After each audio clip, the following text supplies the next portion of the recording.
जय हिंद, वंदे मातरम। स्वागत है आप सभी का गुरुजी वर्ल्ड एग्जाम स्टडी प्लेटफॉर्म में। राष्ट्र हित में शिक्षा, this is Dheeraj Dwivedi from Guruji world. दोस्तों, आज की सुपर फास्ट वीडियो में हम भारत के संपूर्ण भूगोल की बात करेंगे और 111 ऐसे महत्वपूर्ण क्वेश्चन, चुनिंदा क्वेश्चन लिए हैं जो एग्जाम में बदलते पैटर्न के साथ ट्रेंड होने वाले हैं। तो चलिए बहुत शिद्दत के साथ इस वीडियो को सुपर फास्ट तरीके से वॉच करेंगे। जहां पर मैप की ज़रूरत होगी वहां पर मैप भी लिया है, समझाऊंगा भी, लेकिन वीडियो बहुत तेज़ी से ख़त्म करेंगे। आज इस वीडियो के 15 से 20 मिनट आपके एग्ज़ाम में चार चांद लगाने वाले हैं। देखिएगा, पहला क्वेश्चन एग्जाम के लिए बेहद इंपॉर्टेंट क्या है कि अगर पूछा जाए कि पूरे होल वर्ल्ड यानी संपूर्ण विश्व का कितना क्षेत्रफल भारत का कितना क्षेत्रफल कवर करता है, मतलब क्वेश्चन क्या कह रहा है, ध्यान दीजिएगा कि भारत का क्षेत्रफल विश्व के कुल भौगोलिक क्षेत्रफल का कितना प्रतिशत है, तो वो है 2.4%। ये एग्जाम में इतनी ज्यादा वैल्यू पूछी जाती है, एक प्रतिशत वाली और एक आपका जो है क्या, एक एरिया वाली और एक पॉपुलेशन वाली। तो समझ लीजिएगा कि पूरे वर्ल्ड में जो स्थान कवर करता है भारत, यह भारत 2.4% अकेले कवर करता है। समझिएगा, इतना बड़ा राष्ट्र, जन कितने देश हैं दोस्तों। और अगर पूछा जाए जनसंख्या के मामले में कितना कवर करता है पूरे वर्ल्ड में, तो अकेले पूरे वर्ल्ड में 17.5% यह कवर करता है। पॉपुलेशन के हिसाब से चीन के बाद भारत दूसरा ही स्थान है, यह बात दिमाग में रखिएगा। अगला क्वेश्चन तीसरा है, सर्वप्रथम इंडिया शब्द का प्रयोग भारत के लिए किस भाषा में किया गया। दोस्तों, यह क्वेश्चन भी एग्जाम के लिए पॉइंट वाला है। समझना है कि अगर हम वर्ड के तौर पर इस क्वेश्चन को समझें तो यहां पर प्राचीन काल से पूछा गया है।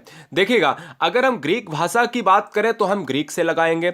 हम इंडस वैली भी पढ़े हैं, इंडस वाला जो पार्ट है ना दोस्तों, उसमें बहुत अच्छी विस्तृत व्याख्या देखने को मिलती है। फिलहाल यहां पर इंडिया शब्द का प्रयोग भारत के लिए किस भाषा में किया गया, तो ग्रीक। और अगर संविधान की दृष्टि से देखा जाए तो संविधान में जो भारत का अर्थ है अनुच्छेद 1 में दिया गया है, अर्थात इंडिया अर्थात भारत। भारत किस गोलार्ध में स्थित है, तो उत्तरी पूर्वी गोलार्ध में। क्यों उत्तरी पूर्वी गोलार्ध में, क्योंकि अगर यह है पूरा वर्ल्ड तो यहां पर 0 डिग्री है और यहां पर भारत है दोस्तों। और यह क्या है, यह दोस्तों नॉर्दर्न ईस्टर्न पार्ट है दोस्तों, यह बात आपको याद रखना है। चलिए क्वेश्चन नंबर 5 क्या है, भारत की उत्तर से दक्षिण लंबाई। यह नॉर्थ होता है, यह साउथ होता है, यह ईस्ट होता है, यह वेस्ट होता है। यह कह रहा कि इसकी लंबाई आप बता दीजिएगा। जम्मू से लेकर हम कन्याकुमारी तक की अगर हम बात करेंगे तो 3214 किलोमीटर है। और यहां अरुणाचल प्रदेश से हम गुजरात की बात करेंगे तो 2933 किलोमीटर है, क्योंकि यह है पूर्व से पश्चिम। वही पूछ रहा है, अगर पूर्व से पश्चिम पूछे तो 2933, अगर उत्तर से दक्षिण पूछे दोस्तों तो 3214। ठीक है ना, ये याद रखिएगा। दो वैल्यू आपको तटीव ही याद रखनी है जो एग्जाम में सबसे ज्यादा बवंडर मचा के रखी हैं कि भारत की स्थलीय सीमा की लंबाई कितनी है, तो 15,200 किलोमीटर। यह स्थलीय सीमा क्या है, दो स्थलीय सीमा वो स्थलीय सीमा होती है जो आपके जल से नहीं लगती है। भारत की तटीय रेखा की लंबाई कितनी है दोस्तों, तो आपको बता दूं कि तटीय रेखा की लंबाई वो रेखा है जहां पर आपके समुद्र से लगा हुआ पार्ट या जल से लगा हुआ पार्ट देखा जाता है, उसकी है 6100 किलोमीटर है। ठीक है, चलिए द्वीपों सहित भारत की अगर हम पूरी तटरेखा की लंबाई देखें तो 7516 किलोमीटर। ये एग्जाम में फैक्ट बहुत ज्यादा पूछा गया है। भारत का धुर यानी दक्षिणी भाग, धुर का मतलब है कि ये जो धुर है दक्षिणी भाग है वो भूमध्य रेखा से कितनी दूर है। देखिए अभी मैंने बताया कि भारत की जो स्थिति है वो कुछ इस प्रकार है, वो कुछ इस प्रकार है। तो यही पूछ रहा है कि नीचे अगर भैया यहाँ 0 डिग्री होएगी, सिंपल सी बात है। और अगर यहां 0 डिग्री होएगी तो आप ये बताओ कि इसकी जो लंबाई है, इसकी जो दूरी है, वो डिस्टेंस कितनी है, वो दोस्तों यही 876 किलोमीटर तय करेगी। यानी 876 किलोमीटर पर जो है हमारी 0 डिग्री है, जिसको भूमध्य रेखा कहते हैं, जिसको इक्वेटर या विषुवत रेखा का नाम देते हैं। भारत में कुल कितने राज्य समुद्र के साथ लगे हुए हैं, तो गुजरात पहला लगा है, महाराष्ट्र दूसरा लगा है, गोवा तीसरा लगा है, कर्नाटक चौथा लगा है, पांचवा केरल लगा है, छठा तमिलनाडु लगा है, सातवां आंध्र प्रदेश लगा है, आठवां उड़ीसा लगा है और पश्चिम बंगाल 9वां लगा है। सारी चीजें देखिए बता दी, तो 5 इधर राज्य हैं, 4 उधर राज्य हैं, 9। ये मैप का कमाल होता है। चैनल को सब्सक्राइब कर लो बहुत शिद्दत के साथ सुपर फास्ट पढ़ने के लिए।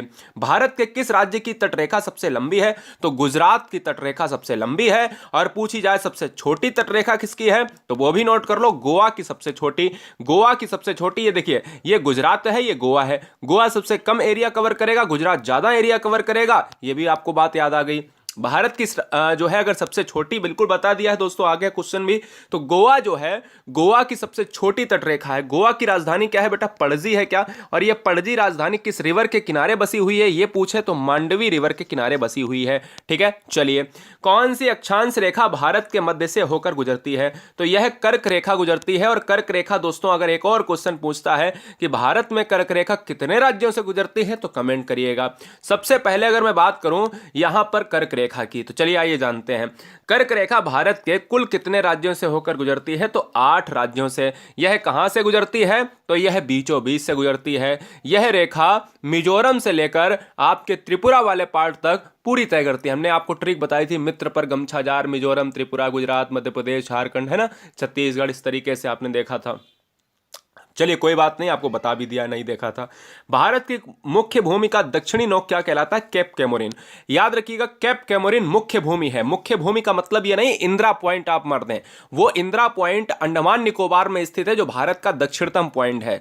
ये दक्षिणतम नोक की बात करी जा रही है, जो दक्षिण जो है भाग आपका मुख्य भूमि का। मुख्य भूमि वो होता है जो आपका स्थल क्षेत्र, तटीय क्षेत्र भारत का जो लगा हुआ है, जो भारत से अलग नहीं हुआ है। ठीक है, चलिए। भारत का सबसे दक्षिणतम बिंदु कौन सा है? तो इंदिरा पॉइंट है। इंदिरा पॉइंट को दोस्तों पिगमिलियन पॉइंट भी कहते हैं।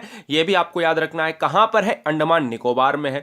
भारतीय भूमि का सर्वाधिक उत्तरी भाग, अगर हम अंडमान निकोबार में ये देखते हैं इंदिरा पॉइंट दोस्तों, तो हम ये जानते हैं कि भैया ये है आपका साउथ वाला पार्ट, यानी ये है दक्षिण वाला पार्ट। ठीक है, इसके उत्तरी में भी कोई ना कोई पॉइंट होगा। तो उत्तर में आपको जम्मू एंड कश्मीर एक राज्य मिलेगा जो इंदिरा काल है। यह भी याद कर लो कि आईसी कहां पर है, इंदिरा काल कहां पर है? जम्मू कश्मीर में है, जो उत्तर जो है उत्तर में पड़ता है। तो उत्तरी बिंदु है आईसी इंदिरा काल, दक्षिणी बिंदु है आईपी इंदिरा पॉइंट। ठीक है, याद रख लीजिएगा।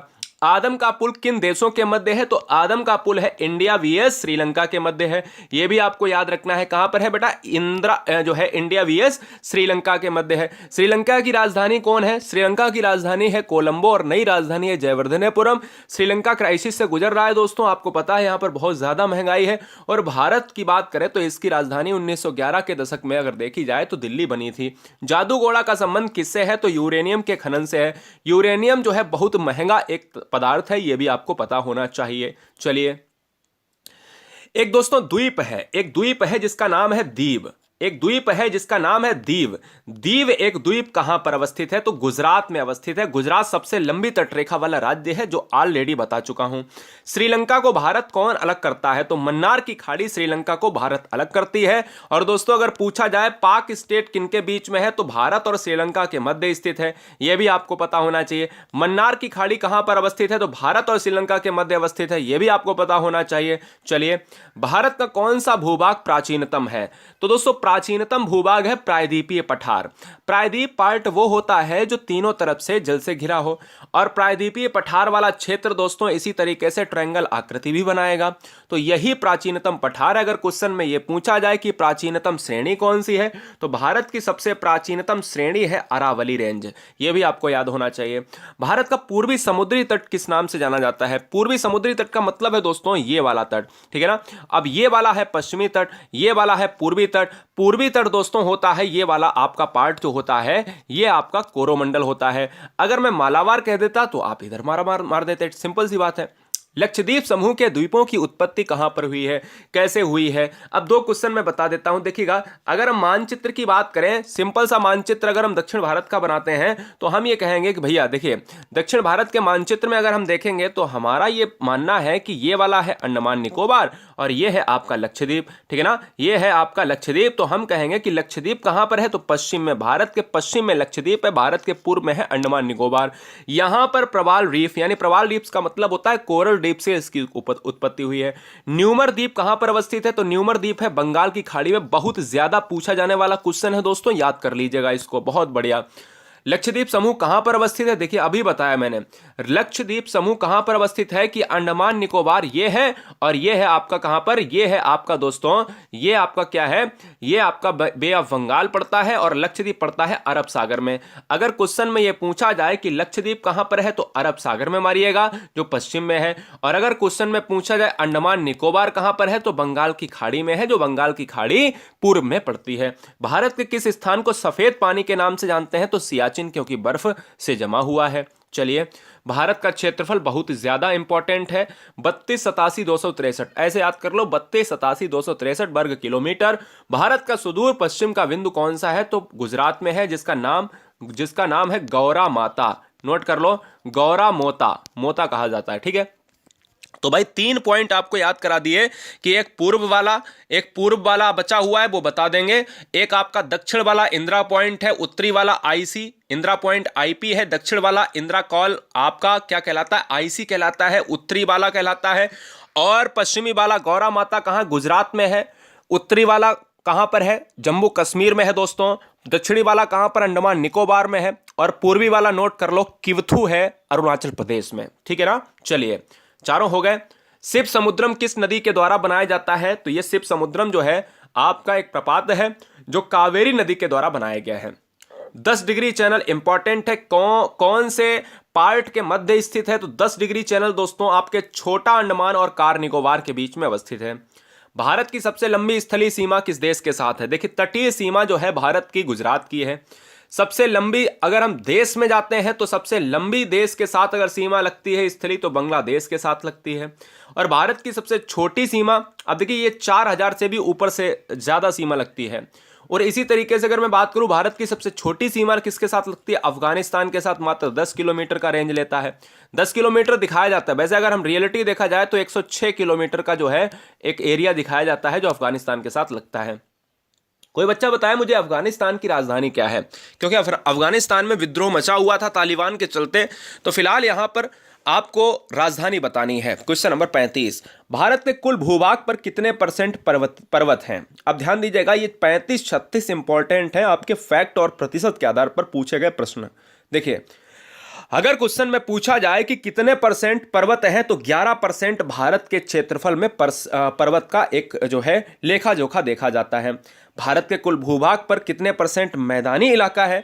तो मैदान आपके 43% होते हैं, जिसमें आपकी खेती होती है, अच्छी पैदावार होती है, इसलिए भारत का जो कृषि प्रदेश है वो रीढ़ कहा जाता है। ठीक है ना? ये बात इंपॉर्टेंट है, नोट कर लीजिएगा। इंडिया में अगर हम दक्षिणतम पॉइंट की बात करें तो वो कहां पर अवस्थित है? अब की बार ये पूछ लिया तो मैंने ऑलरेडी आपको बता ही दिया है कि भाई आईसी है या आईपी है। तो आईपी है, इंदिरा पॉइंट है, ये है पिग्मिलियन पॉइंट इसका नाम है, और ये पार्सन पॉइंट भी कहलाता है। ये अंडमान निकोबार द्वीप समूह में है। भारत की मुख्य भूमि को रामेश्वरम द्वीप से कौन अलग करता है? तो पम्बन चैनल अलग करता है। ये रहा जबरदस्त क्वेश्चन, इंपॉर्टेंट क्वेश्चन है। पम्बन चैनल कहां पर है? रामेश्वरम द्वीप को अलग करता है मुख्य भूमि से। क्लियर है? चलिए, भारत के पश्चिमी समुद्री तट का जो उत्तरी भाग है, देखिए, यह है आपका पश्चिम इलाका, यह है आपका पूर्वी इलाका, यह पूर्वी इलाका है। अब पूर्वी इलाका को भी बांटा जाता है 2 पार्ट में। एक होता है आपका क्या? एक होता है पूरब से दक्षिण का पार्ट, एक होता है पूरब से उत्तर का पार्ट, एक होता है आपका पश्चिम से दक्षिण का पार्ट, और एक होता है पश्चिम से उत्तर का पार्ट। ठीक है ना? तो यहां पर आपने आधे आधे में बांट लिया, तो इसको आधे में क्या, इसको जो है आधे में यहां से बांट लिया, इसको आधे में यहां से बांट लिया। हमसे कह रहा है कि भाई उत्तरी भाग को, तो पश्चिम वाला ये क्षेत्र है, इसका उत्तरी भाग क्या कहलाता है? कोंकण कहलाता है। और दोस्तों, यही पश्चिमी समुद्र का नीचे वाला हिस्सा कौन सा कहलाता है? मालाबार तट कहलाता है। ये जान लीजिएगा, ये मैप में ही समझ में आएगा। याद रखिएगा कि अगर हम इस वाले क्षेत्र को देखें तो आप क्या कहते हो कि इस वाले जब क्षेत्र को देखेंगे तो आप मालाबार, और इस वाले क्षेत्र को देखेंगे आप तो आप क्या कहलाओगे भाई? आप जो है कहलाओगे कोंकण कहलाओगे। ठीक है? चलिए, भारत तथा पाकिस्तान के मध्य अंतर्राष्ट्रीय सीमा का नाम क्या है? रेड क्लिफ रेखा है। भारत चीन के बीच में कौन सी रेखा है? तो मैकमोहन रेखा है। ठीक है? किस देश के साथ अंतरराष्ट्रीय सीमा नहीं बनती है भारत की? तो श्रीलंका की राजधानी जो है आपकी जो है सीमा नहीं बनती है। पाक जलमंडल, बहुत अच्छा क्वेश्चन है। पाक जलमंडल का मतलब पाक स्टेट, वही बात। तो पाक जलमंडल आप कभी भी भारत और पाकिस्तान के बीच मत लगा देना, भारत और श्रीलंका के 2 देशों के मध्य अवस्थित है, यह बात ध्यान रख लीजिएगा। और पम्बन द्वीप 2 देशों के मध्य है। आप कैप कैमोरिन की बात करते हो तो वहां पर मिलेगा, आप यहां पर ऑप्शन जाएगा भाई जो भी होगा भारत और श्रीलंका के मध्य। चलिए, 45, बांदीपुर अभ्यारण्य किस राज्य में है? तो यह है कर्नाटक राज्य में है। कर्नाटक में कोलार और हट्टी की खानें भी हैं। 2 क्वेश्चन पूछे जाते हैं कि कोलार की खान किस राज्य में है, हट्टी की खानें किस राज्य में है, तो वो भी कर्नाटक राज्य में है। सूर्य के सबसे दूर ग्रह कौन सा है? तो वरुण है। ये सबसे भैया पास में है बुध, तो सब जानते हैं, लेकिन दूर वाला बच्चे कंफ्यूज होते हैं इसलिए बता दिया। अगला, विश्व की सर्वाधिक विश्वासघाती नदी किसे कहा जाता है? वांगो नदी को कहा जाता है। विश्व की सबसे व्यस्त व्यापारिक नदी को क्या कहा जाता है? राइन नदी कहा जाता है। भारत के पूर्व में कौन सा देश है? तो भारत के पूर्व में है बांग्लादेश है। क्यों है? क्योंकि आपने ये देखा ये बांग्लादेश है तो ये आपका पूर्वी क्षेत्र कहलाया। इससे भी पूर्व में जाएंगे तो म्यांमार आपको मिल जाएगा, तो आपकी म्यांमार वाली अराकान योमा श्रेणी भी है। क्वेश्चन में पूछा भी जाता है कि अराकान योमा श्रेणी किस देश की श्रेणी है? तो अराकान योमा पर्वत की श्रेणी कहलाती है म्यांमार में। तो सबसे पहले पूर्वी क्षेत्र में बांग्लादेश आता है। बांग्लादेश की मुद्रा है टका और इसकी राजधानी है क्या है? ढाका है, जो त्रिपुरा को 3 तरफ से घेरे हुए है। भारत के पश्चिम में कौन सा है? तो भारत के पश्चिम वाला इलाका ये है, तो ये जैसलमेर से लगता हुआ पार्ट आपका पाकिस्तान पड़ता है। चलिए, भारत के उत्तर में कौन सा भाई देश है? तो उत्तर में देखिए आपका नेपाल पड़ता है, ये भूटान पड़ता है, ये ऊपर चीन पड़ता है। तो आप समझ रहे हो ना, सारी चीजें मैप से आप देख रहे हो। तो नेपाल ये वाला उत्तर का पार्ट होता है, ये पश्चिम का पार्ट होता है। तो पश्चिम में आपका पाकिस्तान, ये हो गया पूर्व में बांग्लादेश और ये हो गया नेपाल, भूटान, चीन। भारत के दक्षिण पश्चिम में कौन सा सागर है? दक्षिण पश्चिम का मतलब है कि ये वाला तो आपका भाई दक्षिण हो गया सीधा, और पश्चिम तो आपका ये हो गया और पूरब आपका ये हो गया। तो दोस्तों ये वाला पार्ट आपसे पूछ रहा है कि ये वाला पार्ट कौन सा है? तो अरब सागर है। और यहीं पर दोस्तों अगर ये पूछ लेता कि भाई दक्षिण पूरब में कौन सा है? तो अंडमान निकोबार है। सिंपल सी बात समझिए, क्वेश्चन कहीं भी पूछ सकता है। देखिए आ भी गया क्वेश्चन, भारत के दक्षिण पूर्व में कौन सा जो है खाड़ी है? तो दक्षिण का मतलब ये दक्षिण है और ये क्या है? ये पूर्व है, ये पश्चिम है। तो पश्चिम में बता चुका हूं कि भाई लक्षद्वीप पार्ट पड़ता है अरब सागर में। ये वाला कौन सा है? बंगाल की खाड़ी में अंडमान निकोबार द्वीप स्थित है, तो ये बंगाल की खाड़ी एक सागर हो गई, खाड़ी हो गई।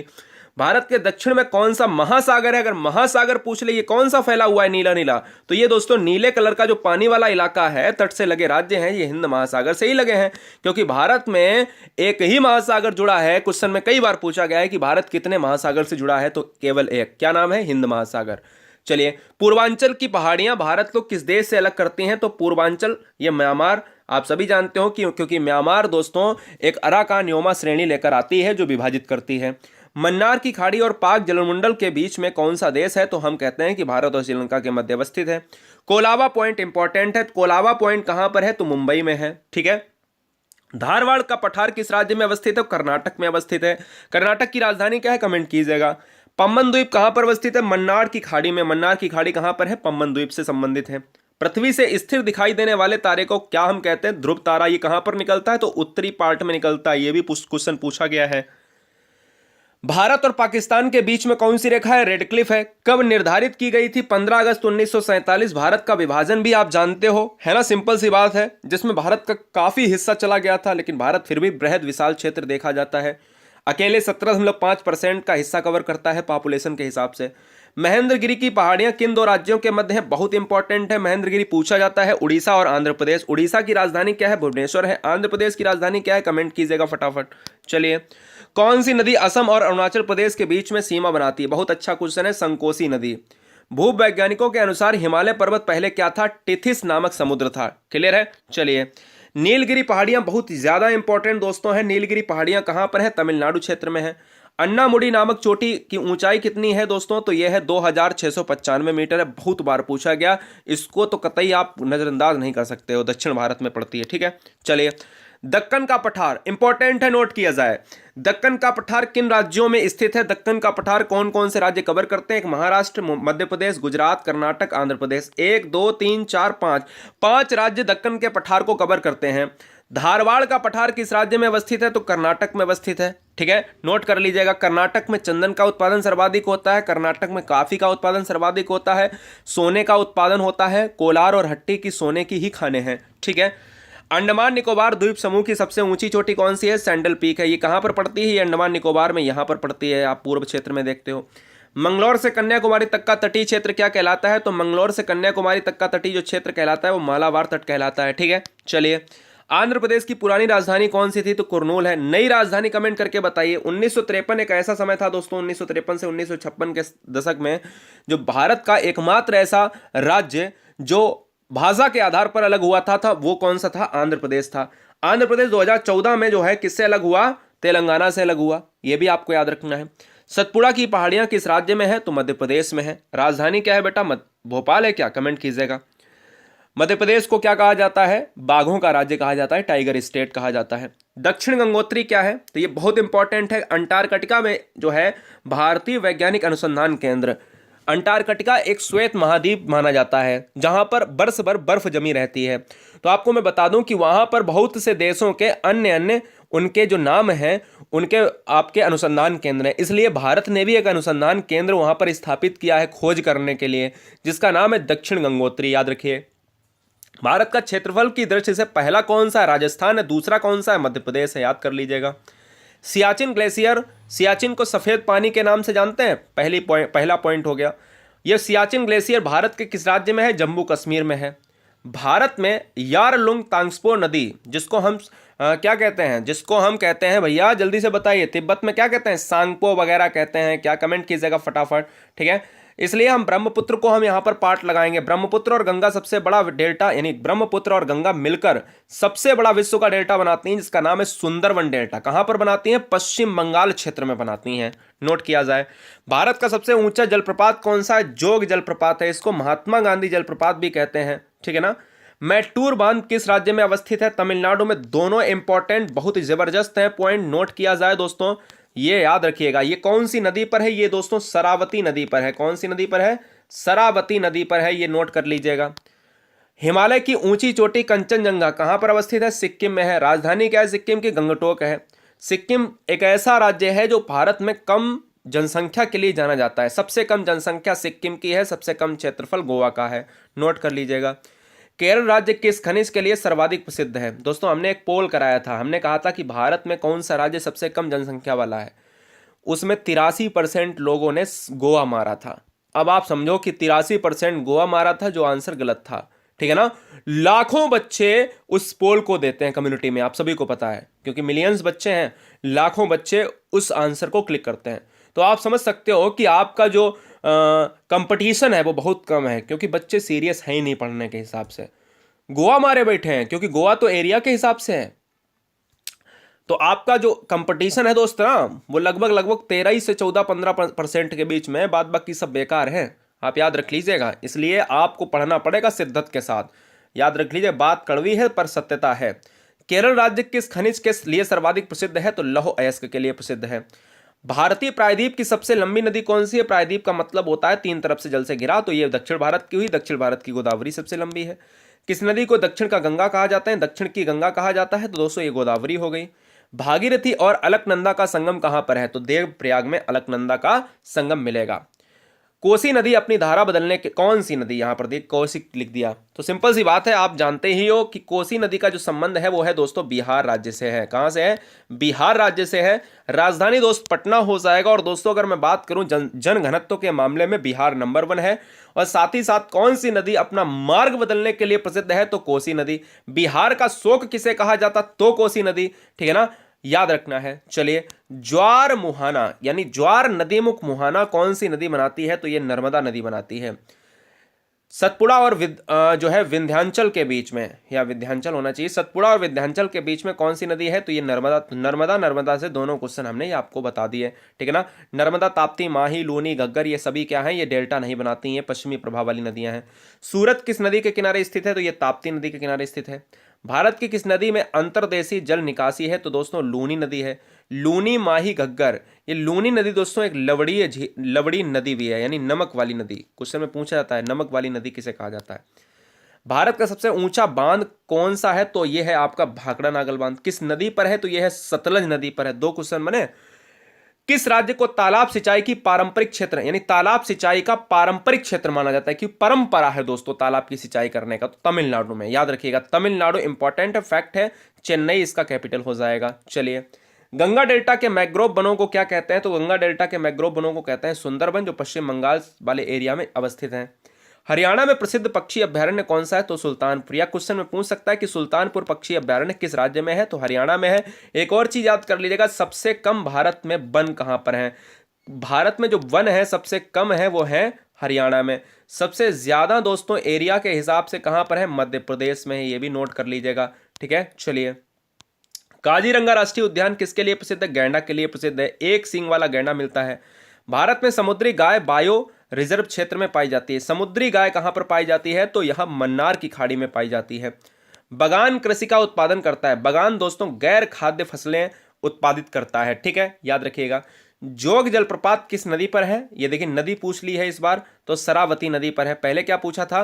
ये सबसे बड़ा जलप्रपात कौन सा है? तो जोग जलप्रपात है, जिसको हम गरसोप्पा जलप्रपात भी कहते हैं। महात्मा गांधी जलप्रपात इसका नाम बदलकर कर दिया गया है। खेतड़ी किसके लिए प्रसिद्ध है? कापर। अब दोस्तों ये बताओ खेतड़ी है कहाँ पर? खेतड़ी कहाँ पर है? कमेंट कीजिए आप, जल्दी से बताइए। असम राज्य में परिचालित रिफाइनरी की संख्या कितनी है? तो असम में है 4, और असम में मानस अभ्यारण्य है। असम में मानस अभ्यारण्य है, काजीरंगा अभ्यारण्य है, गर्म पानी अभ्यारण्य है। दक्षिण भारत की सबसे ऊंची चोटी कौन सी है? देखिए आ गया अन्नामुडी है, जो आपकी 2600 से भी ज्यादा इसकी मीटर में ऊंचाई है। कौन सी नदी ओडिशा में अपना डेल्टा बनाती है? महानदी। दोस्तों आपको मैं बता दूं कि महानदी जो डेल्टा बनता है वो ओडिशा में बनता है। ये क्वेश्चन एग्जाम में पूछा भी गया है, और आपको ये यहाँ पर बताना होगा कमेंट बॉक्स में कि भारत का जो सबसे लंबा जो बांध है वो कौन सा है। कमेंट कीजिएगा, क्या हीराकुंड है? और दोस्तों आपको मैं बता दूं कि हीराकुंड जो बांध है वो आपका महानदी से संबंधित है। 101 लास्ट के 11 क्वेश्चन आपके स्क्रीन पर। मंगल की परिक्रमा करने वाला भारत ही नहीं, पूरा मतलब पूरा एशिया जो है पूरे ये 100 देश जो लगते हैं एरिया वाइज, उनमें ही नहीं बल्कि पूरे एशियाई देशों में अगर हम देखा जाए तो भारत ने डंका बजाया था। ये आपको पहले भी बताया था। मंगल को हम लाल ग्रह कहते हैं, रीजन क्या है? रेड ऑक्साइड है, ठीक है ना। प्रकाश को सूर्य तक, यानी प्रकाश को सूर्य से पृथ्वी तक पहुंचने में आपको पता है कि लगभग चंद्रमा और अगर पृथ्वी के बीच की बात करें तो 1.22 सेकेंड लगते हैं, जबकि सूर्य से पृथ्वी तक का जो प्रकाश होता है वो 8 मिनट 22 सेकेंड लगते हैं, या 8 मिनट 20 सेकेंड लगते हैं, लगभग वही है। सूर्य की सतह का तापमान 6000 डिग्री सेल्सियस होता है, और उसके बाहर के पार्ट को क्या कहते हैं? कोरोना कहते हैं। सूर्य की ऊर्जा का स्रोत क्या है? परमाणु संलयन। परमाणु संलयन क्या है? जब दो नाविक या दो से अधिक नाविक मिलते हैं तो संलयन होता है, और हटते हैं तो फिर भैया टूटते हैं तो वो खंडन होता है। उष्णकटिबंधीय घास स्थल को क्या कहा जाता है? तो सवाना। ये सवाना घास स्थल कहा जाता है, ये नोट कर लीजिएगा, सवाना, ठीक है ना। ये कहाँ पर पढ़ते हैं आपके? तो ये दक्षिण अफ्रीका वाले पार्ट में पढ़ते हैं। शब्द स्टेप किस बायोफील्ड से जुड़ा है? तो स्टेप घास के मैदान से जुड़ा है। स्टेप का मतलब होता है स्टेपी घास के मैदान, और स्टेपी घास के मैदान होते हैं यूरोप प्लस एशिया में। यूरोप और एशिया में ये स्टेपी घास के मैदान पाए जाते हैं, तो इसलिए स्टेप शब्द किससे जुड़ा है? घास के मैदान, ग्रास फील्ड से। लेटराइट मिट्टी किस राज्य में पाई जाती है? तो केरल और महाराष्ट्र में पाई जाती है। केरल साक्षरता में नंबर 1 है, ये भी नोट कर लीजिएगा। भारत के मिट्टी विस्तार का सर्वाधिक क्षेत्रफल है जलोढ़ मिट्टी है। कितना परसेंट है दोस्तों? 43% है, 43 से 46%, याद कर लीजिएगा। जलोढ़ मिट्टी को हम कांप मिट्टी भी कहते हैं, कांप मिट्टी या दोमट मिट्टी कहते हैं। इसको हम उपजाऊ मिट्टी के नाम से जानते हैं। भारत में मिट्टियों का प्रकार कितना है? 8 प्रकार की भारत में मिट्टियां पाई जाती हैं। कृषि अनुसंधान केंद्र ICAR ने इसका जो है व्याख्या करी है। भारत में चंदन के वृक्ष सर्वाधिक पाए जाते हैं कर्नाटक में, और सदाबहार किस्म के जंगल कहाँ पर पाए जाते हैं? भूमध्य रेखीय क्षेत्र में। जो भूमध्य रेखीय क्षेत्र होता है ये वाला पार्ट है ना, ये वाला पार्ट होता है पृथ्वी के बीचों बीच का क्षेत्र। और दोस्तों है पेट्रोलॉजी किसका अध्ययन है? तो पेट्रोलॉजी जो अध्ययन है वो है चट्टानों का अध्ययन। तो मैं ये कह सकता हूं कि हमने बहुत शिद्दत के साथ चीजों को पढ़ा है। अच्छा, पेट्रोलॉजी ये है चट्टानों का, और ये आपका मिट्टी का है पेडोलॉजी, ठीक है ना, ये आपको याद रखना है। तो दोस्तों कैसा लगा ये वीडियो? आप देख रहे होगे 28 मिनट के अंदर हमने पूरे वीडियो को समाप्त किया है, धुआं किया है। हम उम्मीद करते हैं इस वीडियो में आने वाले सभी बच्चे बहुत ही गहन अध्ययन के साथ बहुत ही सुपर फास्ट तरीके से चीज़ों को देखे होंगे, और 111 क्वेश्चन आपके एग्जाम में 4 चांद जरूर लगाएंगे, अवश्य लगाएंगे। ये विश्वास रखिए, क्योंकि विश्वास पर दुनिया चलती है, चीज़ें विश्वास पर ही अडिग हैं। चैनल को सब्सक्राइब करने के लिए बहुत बहुत धन्यवाद आप सभी का। आप सभी बहुत ही मुस्कुराते रहिएगा, यानी बहुत ही स्वस्थ रहिएगा, और एकदम से कहीं ना कहीं बिल्कुल एकदम से अपने दिमाग से जो भी फितूर भरा हुआ है कि भाई डिप्रेशन है, एग्जाम का डिप्रेशन है, ये सब निकाल दीजिएगा, है ना। क्योंकि डिप्रेशन से अगर आपका फायदा होता है तो खूब लीजिए, और नुकसान होता है तो बिल्कुल मत लीजिए, सिंपल सी बात है। तो चलिए मिलते हैं नेक्स्ट वीडियो में, तब तक के लिए जय हिंद, वंदे मातरम।